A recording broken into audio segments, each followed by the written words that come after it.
자, 마지막 시간입니다. 전 시간에는 제가 이제 반복적 해석법에 대해서 이제 말씀을 드렸습니다.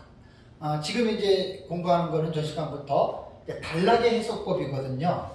요한계시록에 기록된 내용이 단락별로 되어져 있는데 그 단락 안에는 여러 가지 사건들이 있잖아요. 그 사건들을 다 일일이 해석하고 나서 그것을 종합 정리하는 게 단락의 해석법이라고 제가 이렇게 이름을 붙인 거예요. 단락의 해석법이에요. 그래서 이제 우리가 이제 그거죠. 아까도 좀 전에 이제 우리 목사님이랑 좀 대화를 나눴지만 나는 이렇게 보는데 저 사람은 이렇게 안 보거든요. 저 사람이 보는 내용을 들어보면 내가 이해가 안 돼. 도무지 이해가 안 되고 내가 생각할 때는 다들 우리가 성경을 믿는다고 하고 성경을 해석한다고들 이야기하잖아요. 그러니까 이제 이거는 나만 그러는 것이 아니라 피차가 똑같아요. 같은 어떤 그룹끼리는 믿는 방식이 같으니까 서로가 이제 공유하고 서로가 이제 인정해주고 서로가 옳다고 하지만 다른 사람들은 그것을 공감하고 그것을 인정해 준다고 하는 것은 여러분 절대로 쉽지 않습니다. 저도 이제 종말론을 연구한 지가 아주 오래되지는 않아도 좋은 스승을 만나서 하나님의 은혜로 이제 종합적인 정리를 하고 제가 이제 종말론을 계속 연구를 하고 있는데요. 처음에 저는 무천년이 뭔지도 모르고 무천년으로 있다가 역사도 전천년 민명성 목사님을 만난 거예요. 그게 하나님의 은혜죠.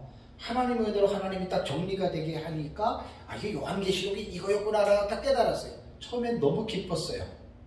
그러니까 기쁨이 막 충만하다 보니까 나와 다른 사람을 볼 때 좀 웃기게 보이는 거야. 무천년은 진짜 저건 이거 웃기다. 저거는 막 성경을 막 알레고리를 해석하고 이랬거든요.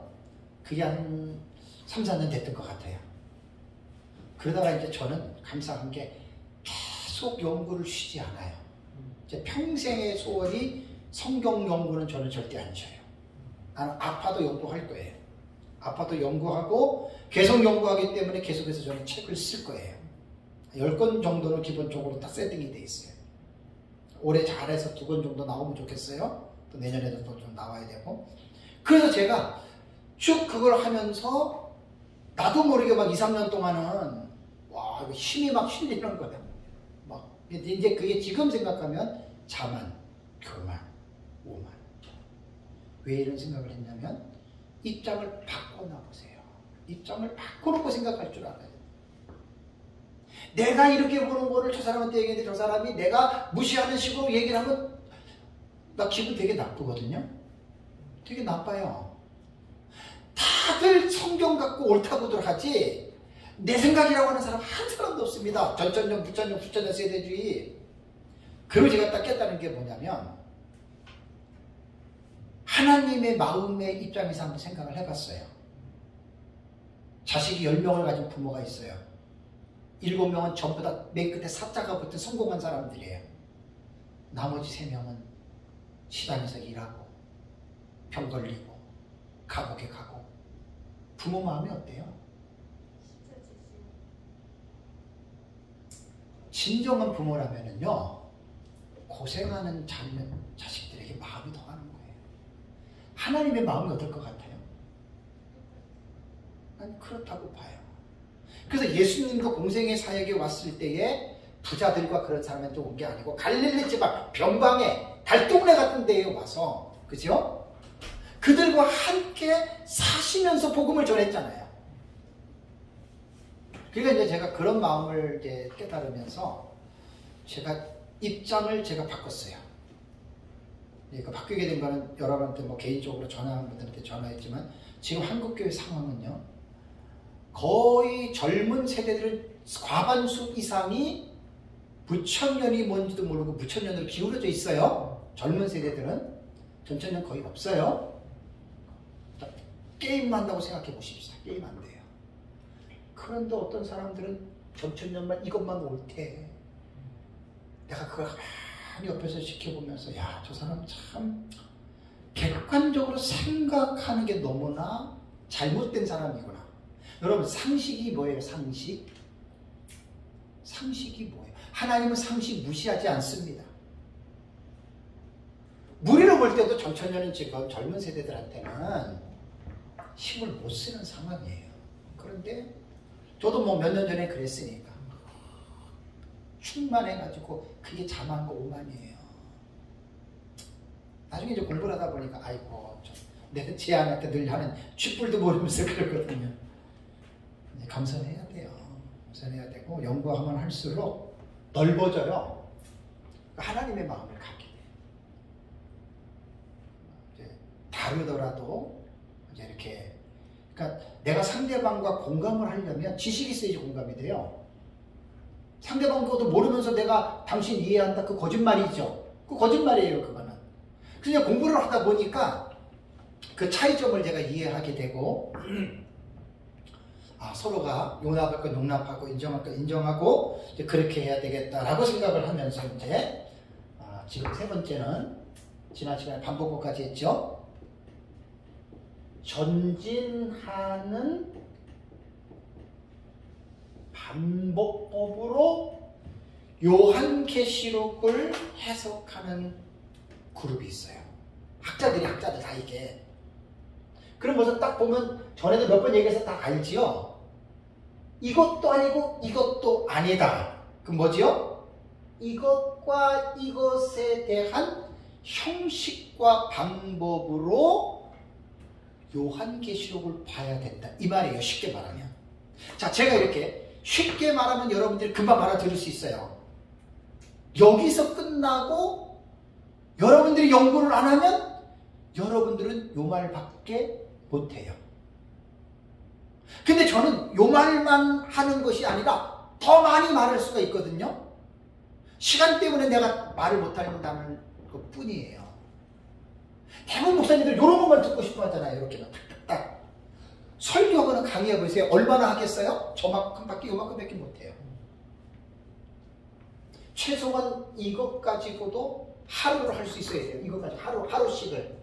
그러면 지식이라고 하는 게 요만큼 아는 지식하고 이만큼 하고 아는 지식은요, 마음이 달라져요. 무슨 말인지 아시죠? 조금 아는, 쥐꼬리만큼 아는 사람하고 많이 아는 사람은 마음의 상태부터가 달라요. 상태가 달라져요. 계속해서 책을 보고 계속해서 연구한다라고 하는 거는 그 목사님이 받은 복이에요. 그만큼 지식의 세계가 객관적으로 넓어져요. 넓어져요. 그 전진하는 방법복의 해석법은 이 사람들이 주장하는 것은 뭐냐면, 야, 니네 요한계시록이 점진적으로 이렇게만 보지 말라 이거예요. 아니다. 반복적, 너네 이렇게만 보지 말라는 거예요. 요한계시록을 보면 이것도 있고 이것도 있다, 그 말이거든요. 근데 제가 연구를 하다 보니까 우리가 보는 것도 제가 이제 앞으로 계속 연구하면 이제 저거를 계속 제가 풀어나가거든요. 글로 풀어나가는데, 우리 이거 있어요. 이것도 있어요. 이것도 있어요. 그러니까 그 풍성한 지식을 갖고 지혜가 있는 사람들은 그 능력이 뭐냐면 그 지식들을 다 볼 수 있는 영적인 그 통찰력, 인사이트가 있는 거예요. 그래서 제가 학자들을 존경하는 게 뭐냐면, 학자들은 그런 눈이 있는 거예요. 지식이 많으니까. 근데 비학자들, 지식이 없는 사람들은 꽉 막힌 사람들 있죠. 내 것만 오라. 내 것만 잘났어. 함부로 남 비판하고 함부로 정죄하고 배울 거 없어, 그 사람들. 그게 좁은 사람이에요. 그게 진짜 좁은 사람이에요. 내가 신학을 연구하면서 이 부분들을 되게 많이 고민했어요. 이제는 신학에도 어느 정도 제가 딱 균형을 잡았기 때문에 이제는 저는 좀 마음이 많이 편해졌어요. 2, 3년 동안 되게 고민했어요. 개혁주의가 뭐고, 개혁주의는 어디까지를 받아줘야 되고, 너무나 많은 사람들이 아까도 말씀드린 대로 자기 것만 옳대. 여러분, 개혁주의는 그렇게 쉽게 정의를 내릴 수 있는 게 아니에요. 뭣도 모르고 개혁주의 하는 거 아니에요. 그거 아니에요. 천교도 말도 못하게 넓습니다. 그래서 지식은 객관성이 있으려면 풍성한 지식들을 가지고 있어야 돼요. 그래야 분별이 가능해요. 무식에 담대하다고 모르는 사람들이 항상 빠지지, 한 군데로 빠져가지고 자기들끼리 그냥 편협적인 거 되는 거거든요. 그런 사람들이 되면 안 돼요. 그래서 전진하는 방법은 이런 거예요. 이것도 있고 이것도 있고, 제가 우리 거를 연구하고 어차피 제가 저걸 다 써내야 되니까 글로 전부 다 스토리를 제가 내러티브 형식으로 저걸 써내야 되잖아요. 지금 왜 저렇게 되느냐, 왜 이렇게 되느냐, 왜 여기 삽입되고 왜 여기 삽입되느냐, 이거요. 이거 저걸 그렇게 풀어내지 않으면 저거는 아무짝에도 쓸모없어요. 솔직한 얘기. 저거를 제가 지금 이제 풀어낸다 60%까지는 내가 풀어냈다 그랬잖아요. 지난번에 내가 강의할 때 6장과 7장 그 사이에 그 말을 내가 좀 이어나갔죠. 제 책이 한 50% 정도 들어와 있어요. 그거 부족해요. 그걸 이제 나이스하게 풀어나가야 돼요. 그래서 어느 누구도 제가 쓴 책을 보면서 왜 6째긴 다음에 7장에 14만 4천과 흰옷 입은 무리가 왜 들어가지에 대한 그들을 설득시킬 수 있는 지식으로 내러티브를 써내야 사람들이 읽고 와 그러면 이제 잘 써낸 거고, 이거 이게 말도 안 되네 이러면 그걸 못 풀어난 거예요. 지금 제가 해야 될 일이 그거예요. 왜 저렇게 사건들이 막 도치가 되고 막 동시다발적으로 일어나고 왜 그러느냐, 저거에 대한 이 부분에 대해서 그게 이제 내 머리로는 100% 안 나와요. 하나님의 성령의 조명밖에 없어요. 하나님 음성 그런 거 필요 없고 성령의 조명, 감동. 그래서 이제 기도가 사실 생명이죠. 그래서 전진하는 방법법은 이제 이렇다는 내용을 여러분들이 이제 꼭 기억을 해야 됩니다. 이것도 참 이분들의 글을 보면 참 멋있어요. 멋있는데 이게 이제 재앙을 어떻게 말하냐면 인에서 나팔에서 대접으로 가면 갈수록 이 상황이 현저히 극심해진다. 참 성경을요, 이게 단순히 물자로 푼 거 아니에요. 이 사람들 나름대로의 내용을 다 연구해서 그것을 지금 이렇게 지금 만들어 놓는 거거든요. 그러면서 이 사람들은 뭐라 그러냐면 이 세 환란은, 그러니까 인, 나팔, 대접이에요. 온전히 병행되는 것 같은 사건들도 아니고, 이 말은 반복법이 다 아니라는 거예요. 그걸 벌써 딱 자기네들이 비판하는 거고, 그 다음에 반복이 있으면서도, 반복법의 형식도 있으면서도 최후의 절정을 향해 점점 올라가는 과정, 점진법이죠.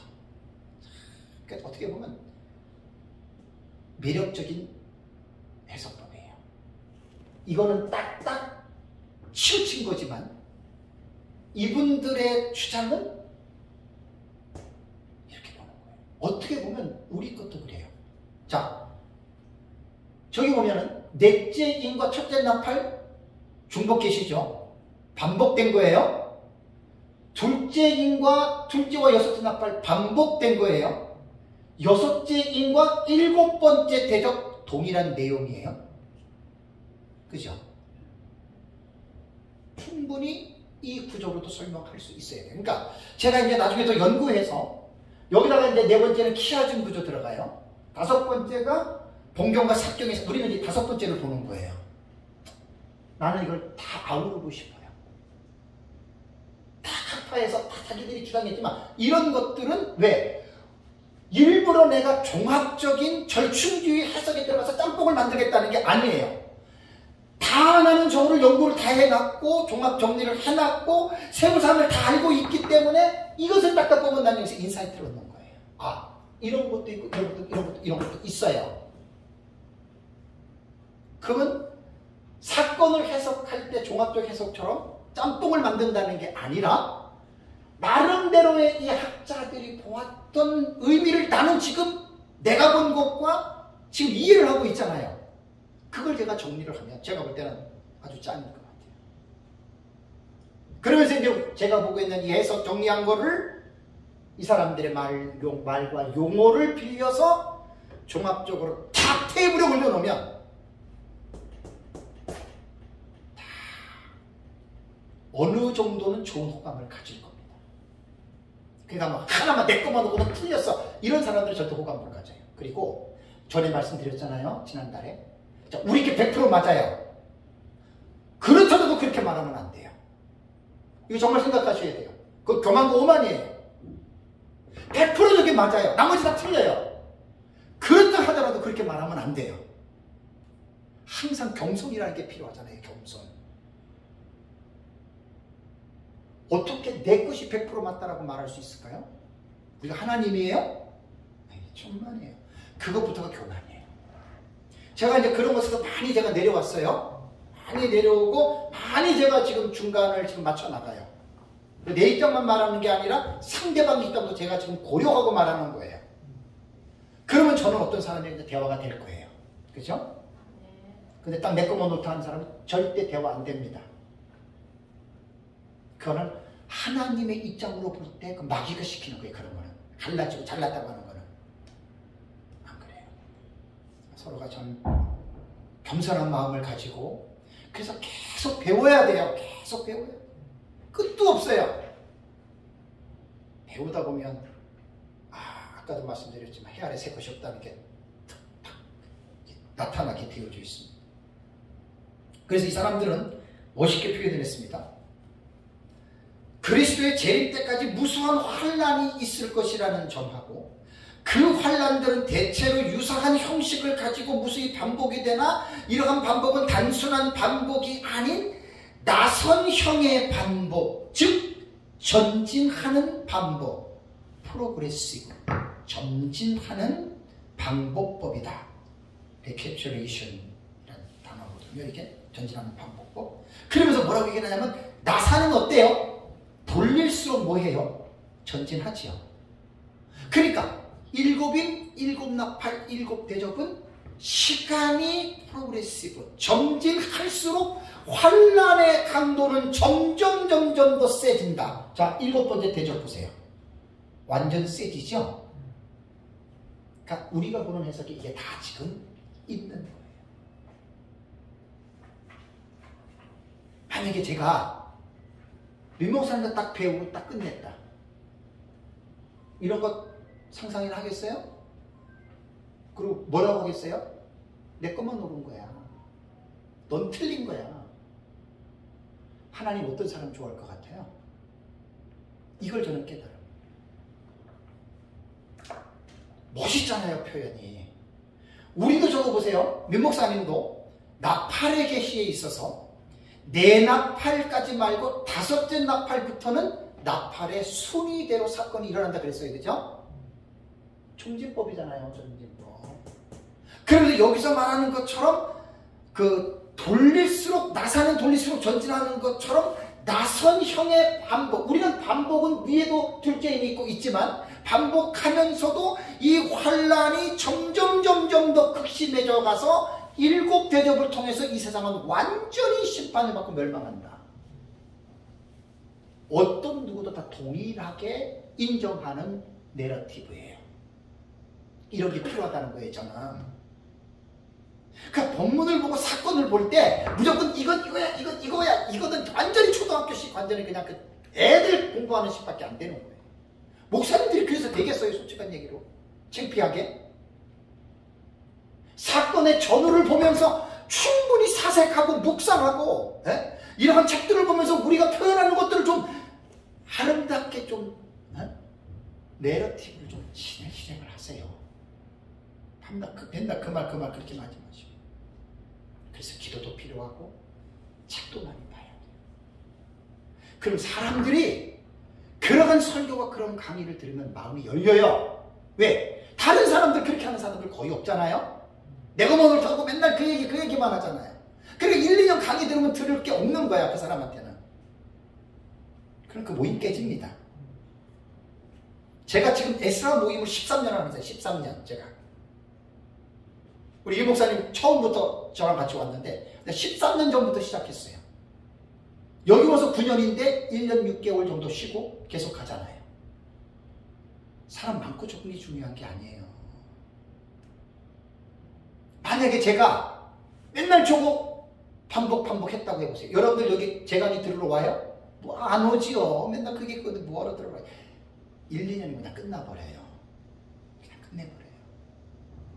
그래서 계속해서 저는 하나님 앞에 성경을 연구하는데 저는 헌신한 사람이에요. 헌신. 무슨 일이 있어도 저는 이게 먼저예요. 첫 번째 제가 하는 사명. 그러니까 지금 지속적으로 가는 거예요. 죽을 때까지. 근데 쉽지 않아요. 정말 쉽지 않아요. 그래서 저는 목회라고 하는 것을 포기하다시피 한 거죠. 성경을 연구하는 쪽에. 그리고 또 나름대로 하나님이 이제 이런 부분들을 좀 이렇게 끌고 가시는 것 같아요. 그러니까 전진하는 방법은 그거고, 네 번째가 교차 대꾸법입니다. 키아즘 구조.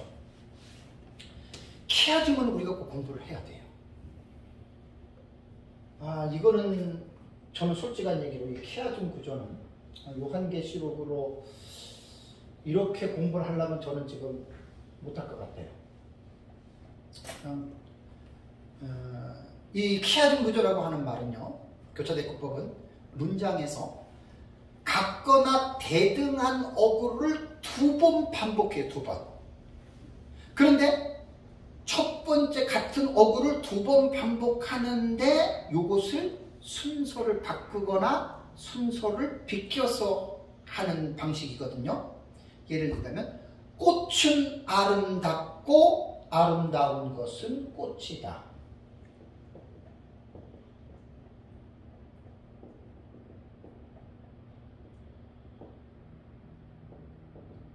네.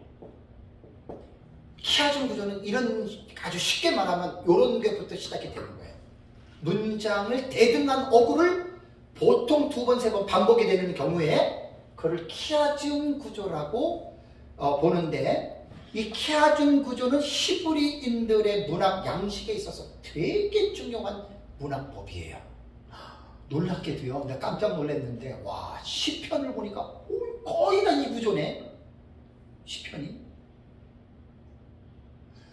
예수님의 복음서 있잖아요. 바울 서신서 있잖아요.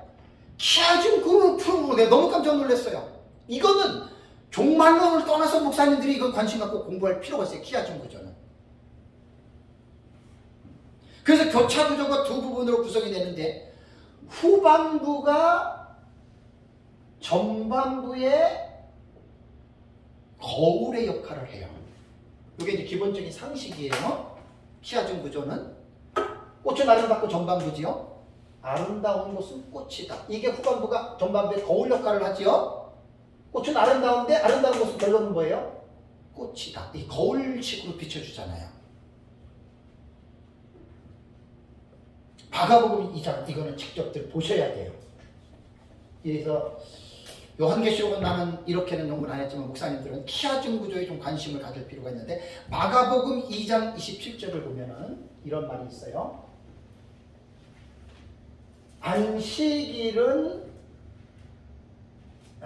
빨리 쓰다 보니까 사람을 위하여 있는 것이요, 그 다음에 사람이 뭐예요? 안식일을 위하여 있는 것이 아니다라는 말이 있잖아요. 그죠? 우리는 그냥 평범하게 이 문장을 마가복음 2장 20절 우리는 읽어나가죠. 그죠? 히브리인들은 이거를 어떻게 보냐면, 딱 그 사람들은 문장을 볼 때 딱 머릿속에 구조가 있어요. 이건 키아즘 구조네. 어떻게 표현하느냐. A, B, B 다시, A 다시. 이 교차대꾸법이에요. 너무 많아요. 너무 많아요. 시편에 너무 많아요. 근데 이거 꼭 공부할 필요가 있어요. 종말론을 떠나서. 근데 이게 전반부잖아요. 이게 후반부잖아요.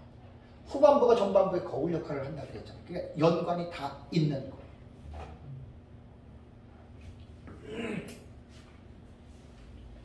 참 독특한 성경을 공부를 하면서 키아즘 구조를 한번 우리가 관심을 갖고 공부를 좀 해봐야 되겠다라고 하는 생각을 나도 많이 합니다.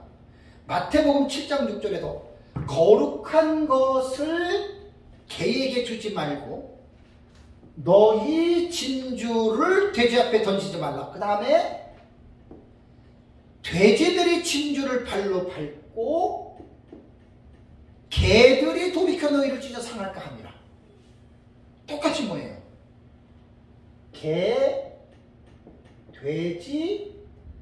돼지, 개. 히브리인들의 문학적인 양식이 대단히 놀라운 거예요, 이게. 그러니까 말을 하고 문장을 써도 그냥 막 내키는 대로 말한 게 아니에요. 상당히 지식적으로 볼 때는 고차원적인 지식을 가지고 있는 사람들이 쓰는 문학적 양식이죠. 그죠? 입에서 막 내뱉는 말이 아니고, 예수님이 한 말이잖아요. 거룩한 것을 개에게 주지 말고 너희 진주를 돼지 앞에 던지지 말라. 그 다음에 돼지들이 진주를 발로 밟고 개들이 돌이켜 너희를 찢어 상할까 염려하라. 이게 유대인들의 특별한 문학 양식이에요. 로마서도 보고 너무 많아가지고 다는 할 수는 없어도요. 로마서 11장 21절 23절. 와, 이거 좀 기가 막히더라고요. 이 사람들 좀 대단한 사람들. 하나님이 원가지들도 아끼지 아니하셨은즉 너희도 아끼지 아니하시리라. 그러므로 하나님의 인자와 어미를 보라. 그 다음에 해보세요. 디다시는 반복하는 거예요. 넘어지는 자들에게는 하나님의 어미가 있으니 만일 너희가 하나님의 인자하심에 거하게 되면 그 인자가 너희에게 있으리라. 여기도 인자가 나와요. 여기서 또 인자가 나와요. 여기 D, B, C, D, D 다시, C 다시, B 다시, A 다시. 그러면서 그렇지 않으면 너희도 찍히는 바 되리라. 여기 이제 찍히는 바 되리라고 나오거든요. 여기에서 전반부가 뭐냐면 너도 아끼지 아니하시라 말이 나와요. 참 기가 막혀요. 근데 성경은 성령의 감동으로 기록됐죠. 성령이 이 계시를 기록하게 할 때 히브리인들이 쓸 수 있는 문학적인 양식을 갖다 쓰신 거예요. 우리 성령의 영감론을 볼 때 하나님이 성경을 기록하는 저자들의 인격 무시 안 합니다. 지식 무시 안 합니다. 그래서 교차대구법 키아준 구조는 한 가지의 진리를 서술하는 어떤 대목에서 서로 교차하는 거예요. 이렇게 서로 교차하면서 대조를 이루게 하면서 가장 중요한 핵심이 어디 있느냐, 가운데에다가 결론부를 딱 집어넣어요. 하나님의 어미가 있으니, 이게 로마서 11장 25절 23절 이게 핵심이 되는 내용이에요. 그래서 키아즘 구조는 학자들이 쭉 분석한 것을 보면 맨 가운데 구석에 딱 떨어지는 이게 중심적인 내용이에요. 아, 시편이 엄청나요. 시편에 내가 너무 깜짝 놀래가지고, 시편 같은 경우는 이 키아즘 구조로 설교를 반드시 하셔야 된다 할 정도로 너무너무 이게 기가 막힌 방식입니다. 교차대구법이.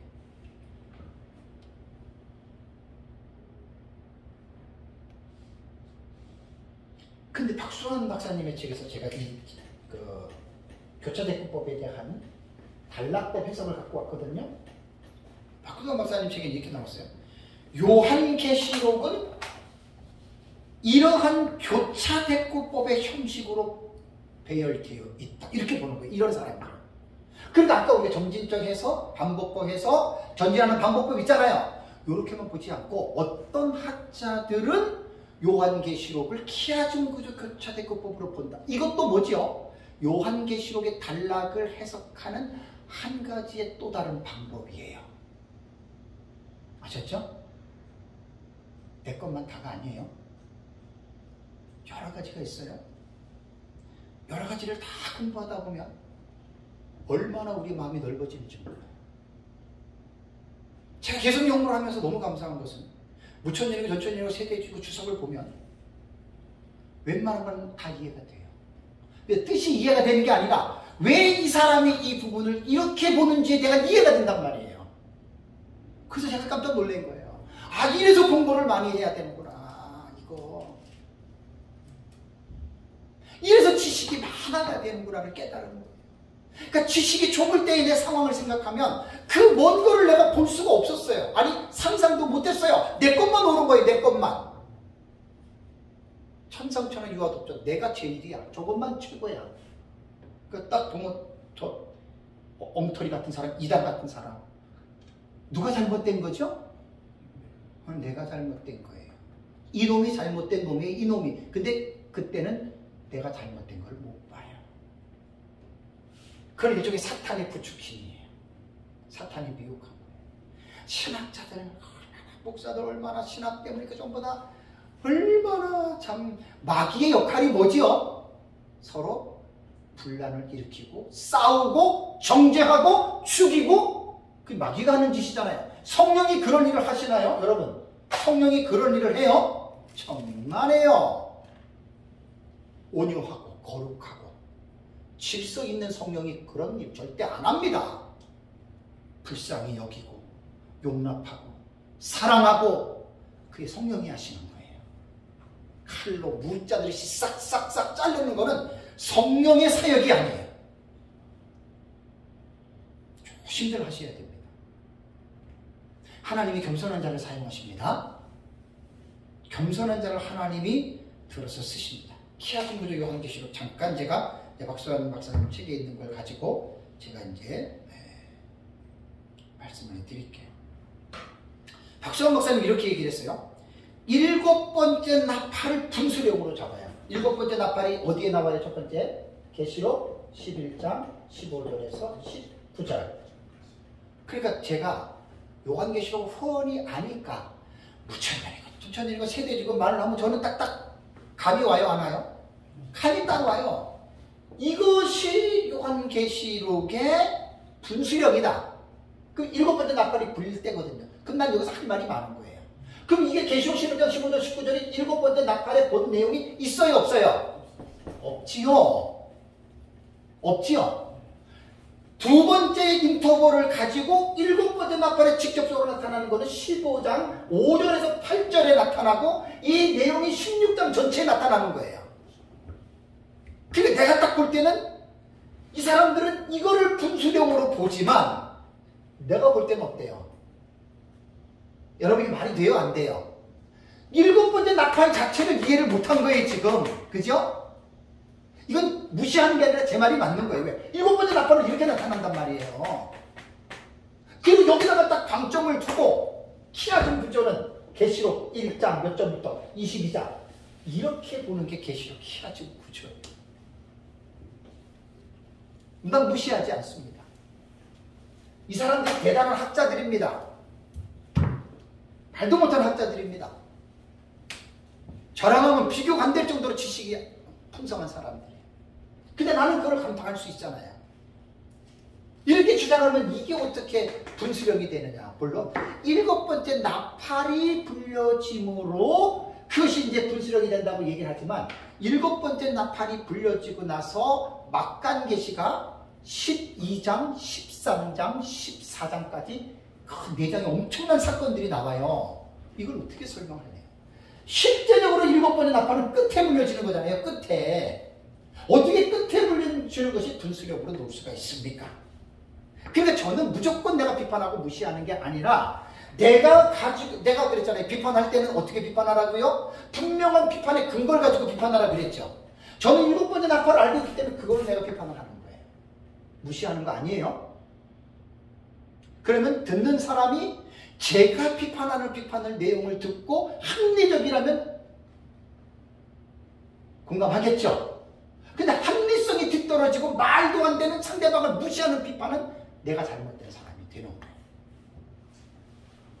그래서 이제 여기에서 7번째 나팔을 분수령으로 하여 일부를 1장 1절에서 11장까지 봐요. 11장이면 15절이니까 14절까지 보겠죠. 그죠? 두 증인 죽고 부활하고 승천할 때 13절에 뭐예요? 그때에 땅에서 지진이 나서 성 10분의 1이 무너지고 사람 7,000명이 죽었더라. 11장 13절. 그리고 나서 그 지진에 죽은 사람이 7,000명이고 14절에 보면 이는 둘째 화는 지나갔으니 보라 앞으로 불어야 할 나팔이 남아 있음이라 14절 얘기했죠. 그까지를 이분들은 일부로 보고 그 다음에 2부는 일부와 같은 주제를 다루되 이제 11장 여기 12장부터 해가지고 20장까지 이렇게 쭉 보는 거예요. 그러니까 이게 뭐냐? 이렇게 보는 방식이 교차대꾸법이라는 거예요. 히브리인들의 문학 양식으로 볼 때는 키아즘 구조란 말이에요. 키아즘.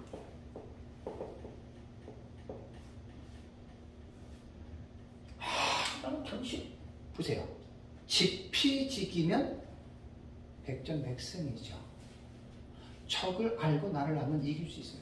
상대방은 모르고 나만 옳다고요? 아이고 그 사람 져요. 학문의 세계도 마찬가지. 내 것만 옳다고 내 것만 자랑하지 말고 상대방의 주장도 귀 기울이고 들어보세요. 내 것만 보라고 내 책만 주지 말고 상대방의 책도 한번 읽어보시라고요. 그러면 이해가 된단 말이에요. 지금 이렇게 키아즘 구조가. 이게 무시할 일이에요 이거? 내가 하나님이에요? 아니잖아요. 피차 마찬가지잖아요. 겸손하게 마음의 허리를 동이고 배우시란 말이에요. 서로가. 내가 남의 것을 배울 때 남도 내 것을 배우지 않아요? 맞잖아요.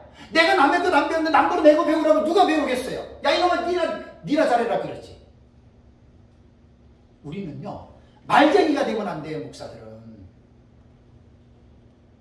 내가 겸손을 실천하면 상대방의 겸손을 배워요.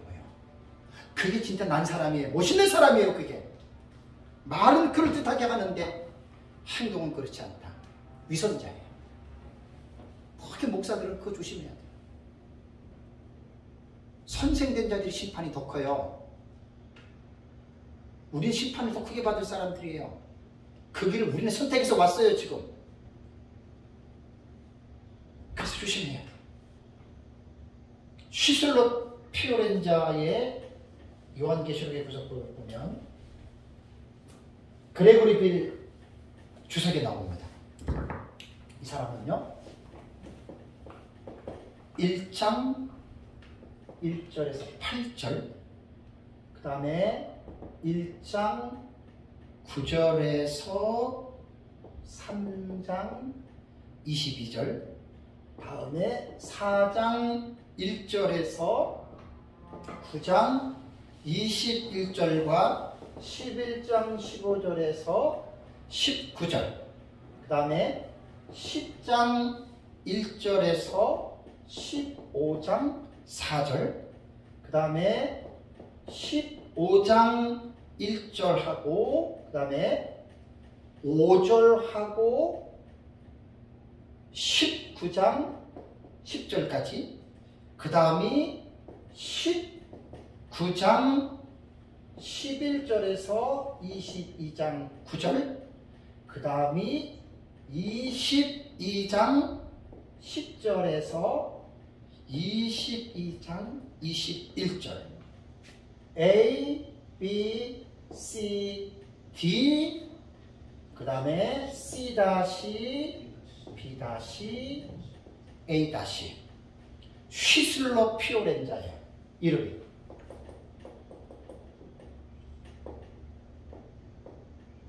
학자입니다. 요한계시록을 전문한 주경 학자입니다. 키아즘 구조. 그러면 여기서 이분이 제일 강조하는 강조점이 어디에 있다고요? 키아즘 구조는 여기 있어요. 그리고 다 이것은 서로를 후반부는 전반부의 것을 거울로 반영해 주는 거라고 그랬어요. 자, 우리는 이게 무슨 뜻인지 몰라도 요한계시록을 아는 사람들은 1장 1절과 8절은 뭐예요? 프롤로그죠. 서론. 22장 10절에서 이거는 뭐예요? 에필로그죠. 아무나 이렇게 아는 거 아니에요, 이거. 학자들이니까 지금 여러분 이렇게 보는 거예요. 2장 9절에서 3장 22절은 뭔 내용이에요? 사도행전 부활하신 예수 그리스도 보죠? 7개 성장까지 나오죠? 그 다음에 4장 1절은 천상의 모습이 나오고 5장 6절, 7장 8장, 9장 21절까지는 다섯 번째 나팔까지가 나오죠. 그 다음에 11장 15절은 7번째 나팔에 대한 첫 번째 나팔이 불리는 게 나오죠. 자, 아까 박수환 박사님 얘기에는 가운데를 어디다 놨어요? 요걸 넣었죠. 이 사람하고 같아요? 틀려요? 틀리죠. 그래서 제가 말씀을 드리는 거예요. 교차대구법이라고 다 똑같아요? 아니에요. 무천년이라고 다 똑같아요? 아니에요. 전천년이라고 다 똑같아요? 아니라니까요. 이런 것들을 포괄적으로 알게 되면 뭐 무천년, 전천년, 세대주의 막 이렇게 말하기도 곤란한 거예요. 정확하게 말 표현을 잘해야 돼요. 이 사람이 지금 본 것 중에 가장 중요한 본론점을 어디다 뒀냐면 10장 1절에서 15장 4절까지입니다. 우리가 볼 때는 벌써 허점이 되게 많이 보이죠. 10장에서 14장까지는 우리가 볼 때 막간계시죠. 그죠? 15장도 4절로 넣었어요. 그리고 우리들이 잘못 넣었는지는 몰라도 15장은 1절, 요 15장 1절이 첫째 나팔 이것도 뭐예요? 본 내용은 없는 거예요. 그죠? 그 다음에 5절이 여기서 4절까지 넣었는데 이분들이 학자이기 때문에 정확하게 사건을 알기 때문에 이렇게 집어넣었을 거란 말이에요. 우리가 봤을 때는 15장 1절에서 4절은 뭐예요? 불이 섞인 유리바닷가 나오는 거잖아요. 그죠? 우리 해석으로 볼 때는 불이 섞인 유리바닷가는 휴거돼가지고 공중에 올라가 있는 거잖아요. 그러니까 우리하고 다르다고 해서 우리가 우습게 보면 안 돼요. 왜? 이분들은 이렇게 본 거예요. 그 다음에 이제 15장 1절에 7번 나팔이 불렀지만 아니고 5절에서 15장까지는 이제 7번째 나팔이 됐다. 16장 나오고 17장, 18장, 19장까지 나오죠. 그죠? 요걸 시다시로 본 거예요. 그 다음에 19장 11절은 아마겟돈 전쟁 예수님 재림하면서부터 이제 천년왕국하고 새 예루살렘 성 해가지고 그 예루살렘 성 내부 외형까지 다 말을 한 것이 B다시로 넣은 거예요. 그 다음에 20장 10절에서 22절 에필로그를 프롤로그와 같이 이렇게 본 거예요.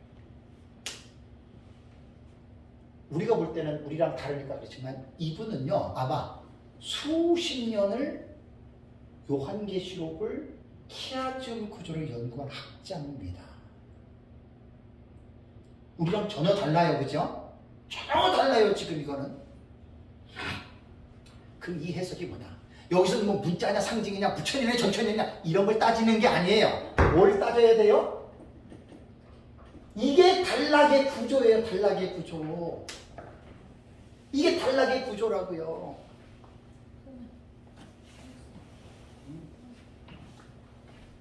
그래서 우리는 지금 제가 아까 그 둘째 시간에도 여러분한테 말씀을 제가 드렸잖아요. 단락의 구조법, 단락의 구조 해석법이 이게 여러분 정말로 중요한 거예요.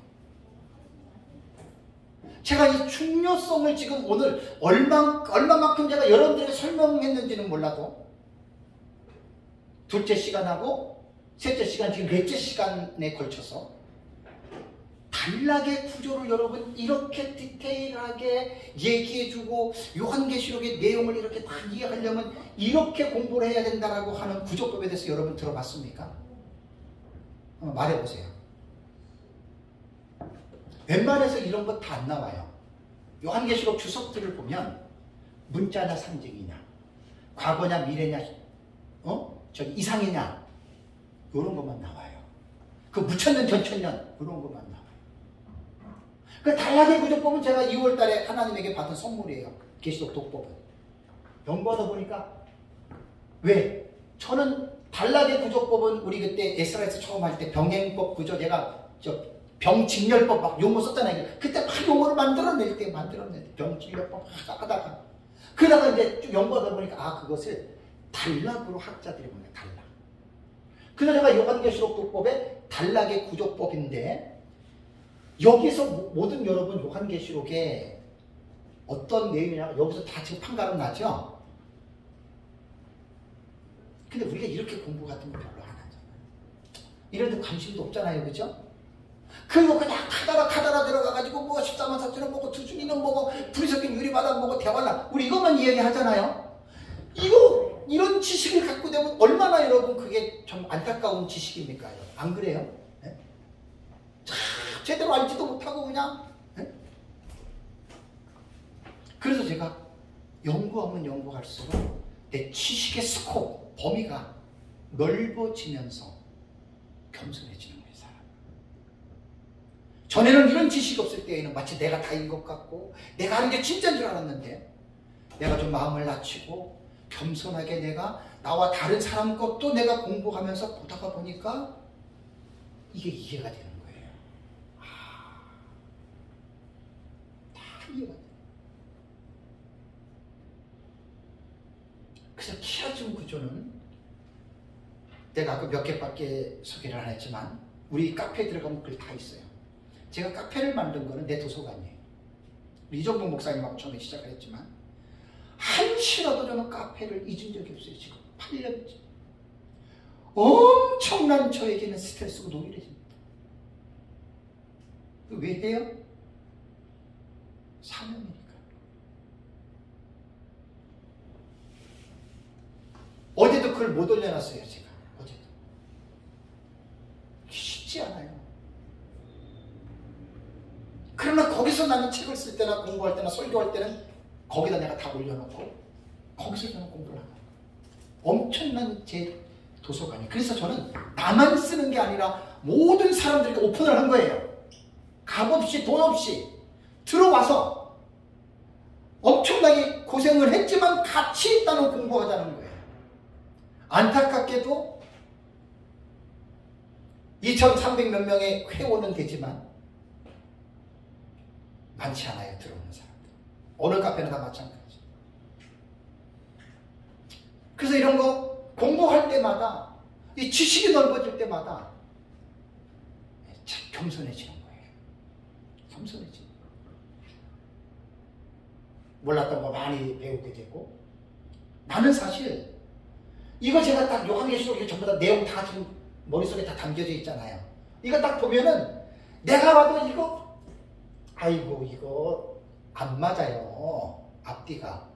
그런데 휘슬러 피오렌자는 나름대로 얼마나 연구를 했는지 몰라도 그레고리 빌이 자기 주석에 설명할 정도면 세계적인 석학입니다.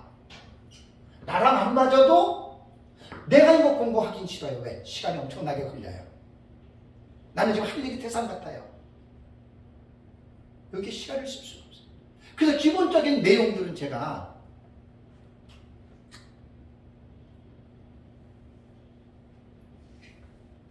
자료를 킵해놓고 그걸 이제 보는 거예요. 그런데요, 그레고리 빌 책에 보면 또 하나가 나와요. 뭐냐면 스나이더가 말한 교차 대꾸법이 나오는데 이분은 A, B, C, D가 아니라 E, F, G까지 나와요. 무슨 말인지 알겠어요? 더 세부적으로 갈라요. 뭔 차이지요? 보는 사람 차이예요. 이 사람은 G까지 봐요. G까지. 그리고 G에서 F 다시 E 다시 쭉쭉쭉 빠져나가요. 그럼 누가 옳아요? 몰라요. 자기가 보는 관점이에요. 그럼 우리는 어떻게 해야 되느냐? 최소한 이 사람이 이렇게 주장하는 내용을 기본적으로 이해할 수 있는 지식들을 우리가 가지고 있어야 된다. 그 말이에요. 제 얘기는. 안 맞는다고 이렇게 탁 펼쳐보는 게. 왜? 딱 요한계시록 얘기잖아요. 저는 근데 딱 보면 이거 내용들이 다 나오잖아요. 우리는. 그리고 나와 다르다고 무시하지 말고 이렇게도 보는구나. 그러면 키아즘 구조가 휘슬러 피오렌자 이 사람만 보면 수도 없이 많을 거예요. 이것도. 내가 애초부터 우리가 보는 것을 키아즘 구조로 요한계시록을 배웠다면 당연히 제가 다 들어가 공부하죠. 그래서 여기서 또 하나의 통일된 뭐를 제가 만들어내겠죠. 근데 우리가 보는 그 단락하고는 전혀 다른 거예요. 그러나 유대인들의 문학적 양식으로 볼 때 키아즘 구조라고 하는 문학적 양식으로 볼 때는 우리는 이 구조를 딱 보면 중심부가 여기지. 아, 이 후반부는 거울 역할을 하지. 이거 일일이 비판자는 다 할 수 있습니다. 이렇게 보기 좋게 말을 해놨지만 내가 보고 있는 지식으로 딱딱딱딱 비교하면 그럼 안 돼요. 그럼 안 되는 거예요. 아, 이렇게 봅니까 하고 말아야지. 내가 보는 거는 이미 보는 기준이 다르잖아요. 기준점이 우리하고. 그죠? 해로 옷 입은 여자 우리 두 중으로 보는데 이 사람이 만약 해로 옷 입은 여자를 마리아로 본다면 기준점이 다른데 이거는 서로 싸움밖에 안 되는 거예요. 그래서 비판도 조심해서 해야 되고 적을 갖춰야 돼요.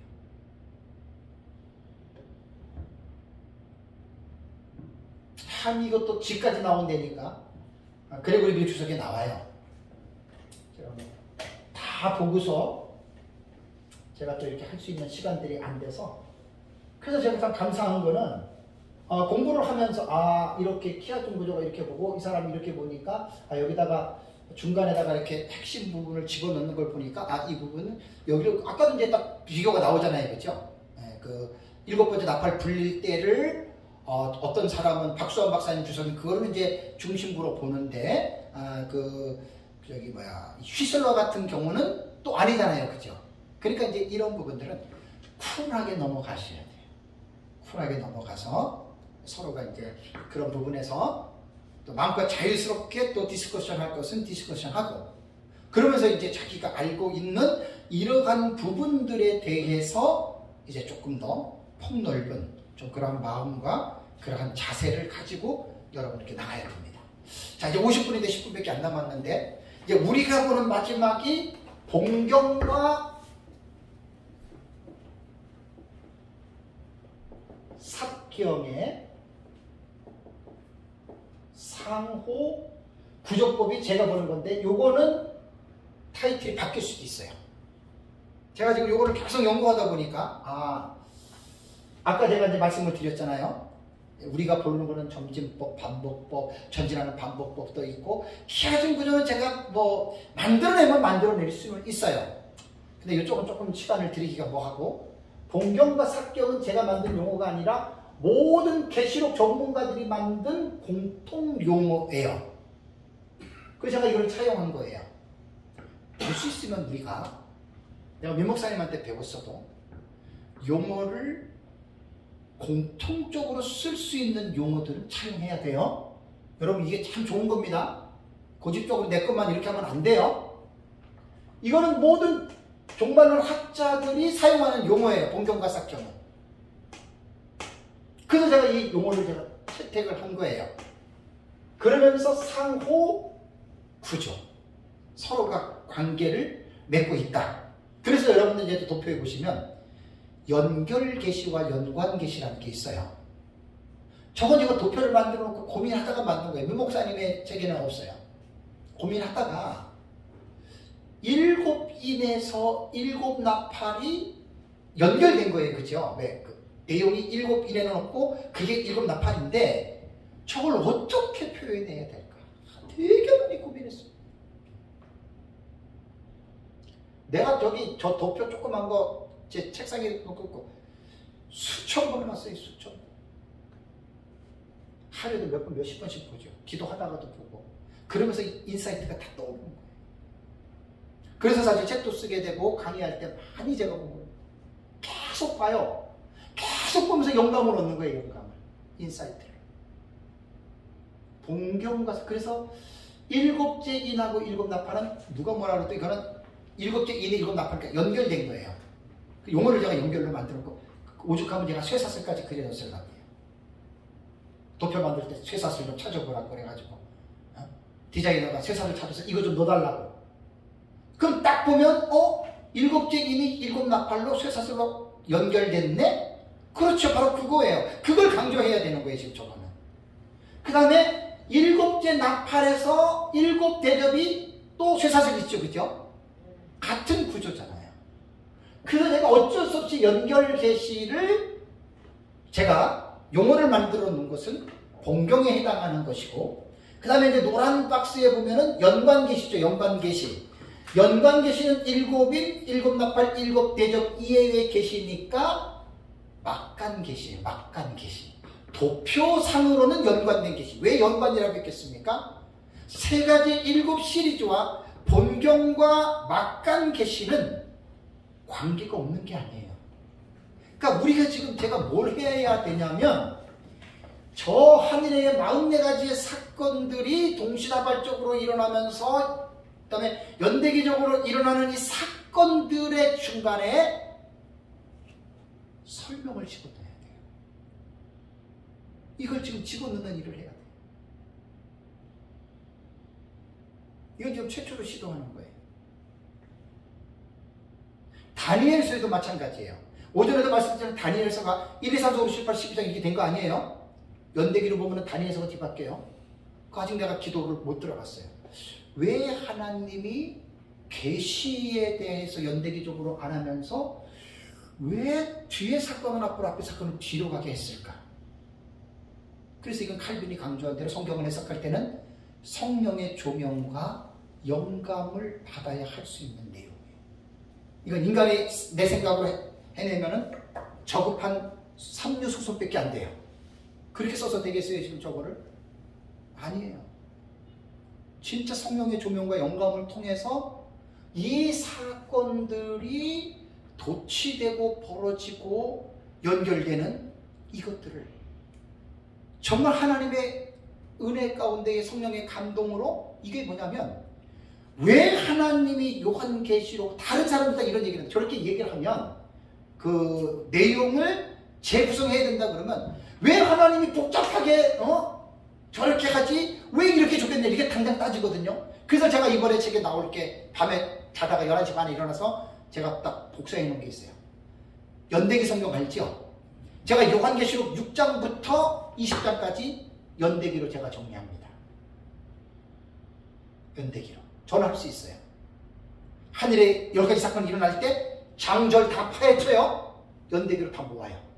6장부터 19장까지 그렇게 제가 성경을 정리를 할 거예요. 그러니까 지금 어쨌든 하나님의 어떤 성령의 조명이 없이는 불가능한 일들입니다. 이게. 그래서 제가 한번 6장부터 좀 많은 논란이 될 수도 있겠어요. 그죠? 그렇지만 이제 나는 확실합니다. 이미 다 정리가 됐기 때문에 6장부터 19장까지를 장절을 풀어가지고 예를 들면 이거예요. 기가 막힌 게 뭐냐면 9장 21절에 둘째 화가 끝나죠. 9장 21절에 그리고 그들이 뭐 우상에게 절하고 여기 도둑질하고 하는 거 회개하지 아니하더라 하고 9장 21절에서 둘째 화가 끝나죠. 그리고 10장 딱 들어가죠. 연대기 성경은 뭐죠? 회개하지 아니하더라 하고 11장 13절의 말씀과 14절의 말씀을 어떻게 해요? 거기다가 붙여야 돼요. 연대기 성경이 그거예요. 그거를 일반 독자들은 읽어내요? 못 읽어내요? 못 읽어내죠. 그게 연대기적으로 하는 거예요. 연대기적으로. 참 너무너무 놀라운 일입니다. 요한계시록을 적당히 해석하는 게 아니라 정말 모든 지식들을 총동원해서 그 지식들을 체계적이고 합리적이고 신학적으로나 성경적으로나 역사적으로나 누가 봐도 인정할 수밖에 없는 그걸 마무리로 제가 저걸 갖다가 지금 써내야 되는 거예요. 마무리로. 그냥 저것만 딱 해놓으면 몰라요. 절대 몰라요. 이번에 나오는 책에 대해서 여러분들이 좀 많이 기도도 좀 해주시고 요한계시록 도표에 대한 책의 일부에 도법이 들어가고 그 다음에 저게 도표가 들어갑니다. 가급적이면 두껍게는 안 쓰려고 그래요. 왜냐하면 두껍게 쓸 필요가 없는 게 제 요한계시록 주의 책이 주의가 다 돼 있잖아요. 그 사건들을 요약해 놓는 거예요. 그래서 괜히 500페이지, 600페이지, 700페이지도 쓸 수 있는데 그렇게 쓸 필요가 없어요. 그냥 대부분 다 제가 쓴 책을 참조하라 이렇게 할 거예요. 이제 중요한 내용만 해서 처음 보는 사람도 이렇게 이해가 될 수 있을 정도는 써놔야 돼. 무조건 봐라 그러면 독자들 되게 기분 나빠해요.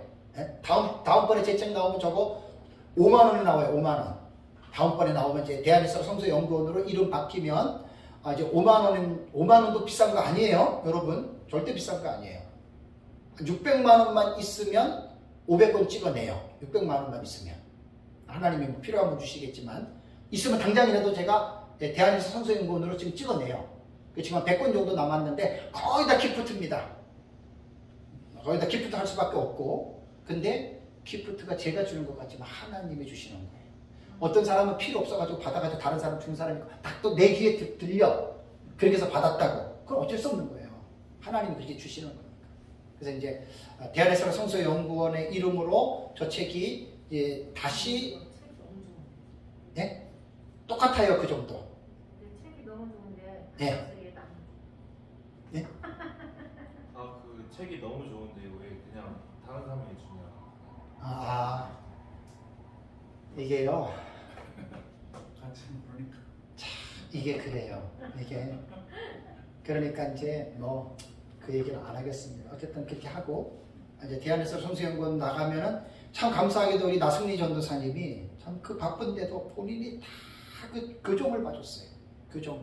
그래서 다 지금 수정 다 해놓고, 네? 수정 다 해놓고 돈만 600만 원만 딱 준비되면 그냥 탁 장로님한테 맡기면 한 달 정도만 딱 알아가지고 딱 500원 찍어내. 그때는 건당 5만 원입니다.